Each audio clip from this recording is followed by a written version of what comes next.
வார்த்தையாகிய கடவுள் உங்கள் யாவரோடும் இருப்பார் என்று நான் விசுவாசிக்கிறேன். மத்தேயு 5வது அதிகாரம் 13வது வசனம். நீங்கள் பூமிக்கு உப்பாயிருக்கிறீர்கள். உப்பானது சாரமற்று போனால் எதினால் சாரமாக்கப்படும்? வெளியே கொட்டப்படுவதற்கும் மனுஷனால் மிதிக்கப்படுவதற்குமே ஒழிய வேறொன்றுக்கும் உதவாது. ஆண்டவர் இந்த உலகத்துக்கு உப்பா இருக்கிறாரு. அவரை நம்ம சுவைக்கும் போது நம்ம வாழ்க்கை சுவையுள்ளதாக மாறும். நம்ம சாப்பாட்டில் கூட உப்பு இல்லைன்னா அதை சாப்பிட முடியாது, வெளியில் கொட்டிடுவோம். ஆனால் ஆண்டவர் நம்ம அப்படிதான் நம்ம உலகத்துக்கு நம்ம உப்பாக இருக்கணும்னு அவர் நினைக்கிறாரு.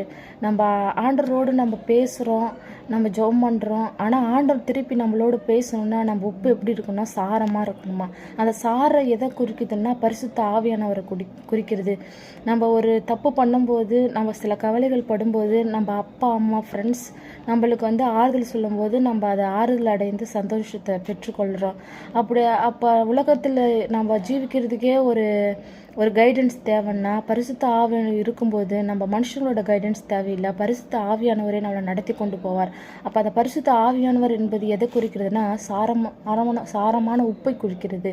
அப்போ நம்ம எப்படி இருக்கணும்னா பரிசுத்த ஆவியானவர் பெற்றுக்கொள்கிற வரத்தோடு நம்ம செயல்படும் பொழுது நம்ம இந்த உலகத்துக்கு நாமும் உப்பாய் இருப்போம். கடவுள் எப்படி இந்த உலகத்துக்கு உப்பாய் இருக்கிறாரோ அதே போல் நம்மளும் மனுஷகுமாரனுக்கும் நம்ம உப்பாய் இருக்கணும்.